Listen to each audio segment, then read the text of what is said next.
Hello students, in this lecture we are going to study about some of the properties of multiplication of integers.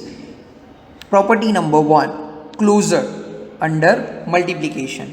Student, we had studied the closure property for addition and subtraction. उसमें हमने क्या पढ़ा था कि अगर हम integer को integer के साथ प्लस करेंगे तो आंसर में एक इंटीजर मिलेगा, अगर इंटीजर को इंटीजर में से माइनस कर दो तो आंसर में एक इंटीजर मिलेगा. This is what closure property is. अब इस प्रॉपर्टी को हमें एक्सटेंड करना है मल्टीप्लिकेशन के लिए, and for that we will take an example. Suppose we have an integer 2, इसे हम मल्टीप्लाई करते हैं एक दूसरे इंटीजर -3 के साथ, तो आंसर में मिलेगा -6 which is again an integer. So we had multiply an integer by an integer, the answer is an integer. Let's take another example. Suppose we have -2 which is an integer, we have -3 which is again an integer, the answer is +6 which is an integer. So integer multiplied by integer will give you an integer. So we can say that integers are closed under multiplication. That is, अगर आप किसी भी दो integer a और b को multiply करेंगे तो answer जो है वो एक इंटीजर ही मिलेगा. Done. Next is a commutativity of multiplication. That means commutative property for multiplication. Student, we have seen for addition that आप दो इंटीजर को किसी भी ऑर्डर में ऐड करो, आपका आंसर जो है वो सेम ही रहेगा. ठीक है. अब इसी प्रॉपर्टी को हमें एक्सटेंड करना है मल्टीप्लिकेशन के लिए, and for that we will take an example. Suppose we have an integer -3, इसे हमें मल्टीप्लाई करना है एक दूसरे इंटीजर 5 से, द आंसर विल बी -15. अब हम क्या करते हैं, हम -3 और 5 का ऑर्डर रिवर्स कर देते हैं. अब हम 5 मल्टीप्लाई -3 फाइंड करते हैं, the answer will remain same, because we know that अगर मल्टीप्लिकेशन करना है तो दोनों होल नंबर को मल्टीप्लाई करो, माइनस का साइन लगाओ, दोनों होल नंबर को मल्टीप्लाई करो, माइनस का साइन लगाओ. तो in both the cases answer will remain same. Let's check by taking another example. Suppose we have -3, इससे हमें मल्टीप्लाई करना है -5 के साथ. अब दोनों नेगेटिव इंटीजर है, दोनों का मल्टीप्लाई करो, पॉजिटिव का साइन लगाओ, the answer will B 15.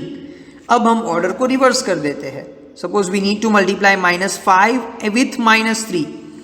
Again, दोनों को मल्टीप्लाई करो, we will have 15 और पॉजिटिव का साइन लगाओ, the answer is 15. इसका मतलब हम किसी भी ऑर्डर में मल्टीप्लिकेशन करें, आंसर जो है वो सेम ही रहेगा. So we can say that multiplication is commutative for integers, and for any two integers, if we multiply a with b or if we multiply b with a, the answer will remain equal. Clear? Next is multiplication by 0. Let's try to understand this with an example. Suppose we need to multiply an integer 4 by 0. क्या answer मिलेगा? We know that the answer is 0. Suppose we need to multiply -3 by 0. What is the answer? Definitely 0. Suppose we need to multiply 0 with -4. What will be the answer? 0. That means for any integer, when you multiply an integer by 0, the answer will be 0. Or when you multiply 0 by an integer, the answer will be 0. In both the cases, answer will remain 0.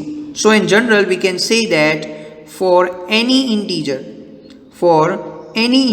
whether it is a positive or negative, if we multiply an integer by 0 or if we multiply 0 by an integer, the answer will remain 0 in both the cases. Next is a multiplicative identity. Students, हमने additive identity के बारे में पढ़ा है. क्या पढ़ा था उसमें कि अगर हम किसी भी इंटीजर में 0 ऐड करेंगे तो आंसर में हमें वही इंटीजर मिलेगा. तो that is what identity property means, कि हमारा आंसर जो है वो मैथमेटिकल ऑपरेशन के बाद चेंज नहीं होना चाहिए. यस, तो हम यहाँ पे आइडेंटिटी प्रॉपर्टी पढ़ेंगे मल्टीप्लिकेशन के लिए. Let us try to understand this through an example.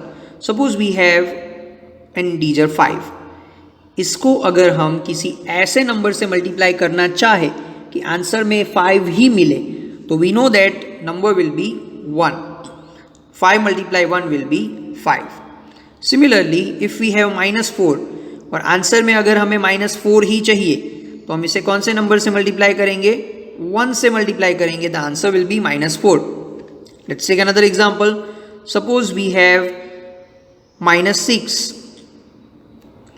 और आंसर में भी हमें -6 ही चाहिए, तो हम कौन से नंबर से मल्टीप्लाई करेंगे? 1 से. The answer will remain -6.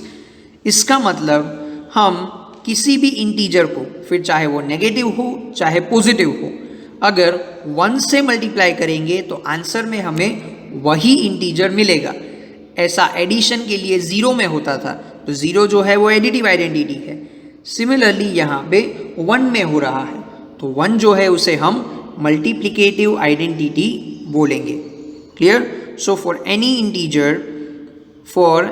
Integer a, अगर हम उस इंटीजर को 1 से मल्टीप्लाई करेंगे या 1 को उस इंटीजर से मल्टीप्लाई करेंगे, आंसर में हमें वो इंटीजर ही मिलेगा. Clear? So from this we can say that 1 is a multiplicative identity and 0 is an additive identity. 1 is a multiplicative identity for integers. Clear? Next is the associativity for multiplication. Students, हम लोगों ने associativity for addition already पढ़ लिया है. तो उसमें क्या था? We had studied that for any 3 integers a, b and c, हम इन इंटीजर्स को किसी भी ऑर्डर में ऐड करें, आंसर सेम ही मिलेगा. यस. अब इसी कंसेप्ट को हमें एक्सटेंड करना है मल्टीप्लिकेशन के लिए. For that let us take an example. Suppose we have 3 integers -3, -2 and 5. हम इन तीनों इंटीजर्स को 2 अलग अलग तरीके से मल्टीप्लाई करेंगे.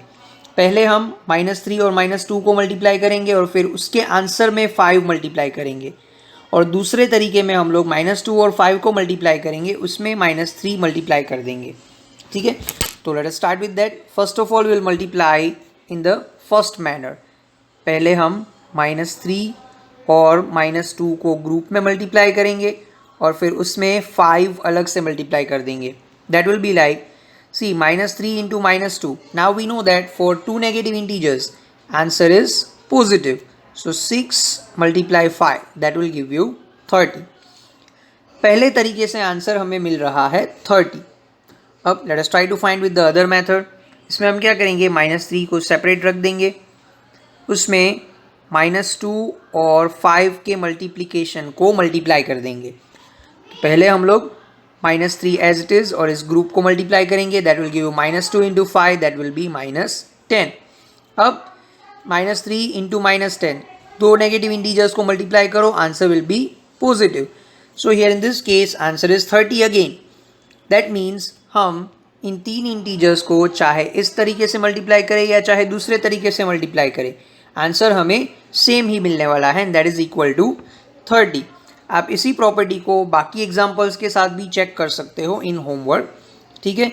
सो for general case, if we have 3 integers a, b and c, whether we multiply them like this, यानी कि a × b × c करे या फिर b × c × a करे, आंसर दोनों में हमें सेम ही मिलने वाला है. Clear? So the product of 3 integers does not depend upon the grouping of integers.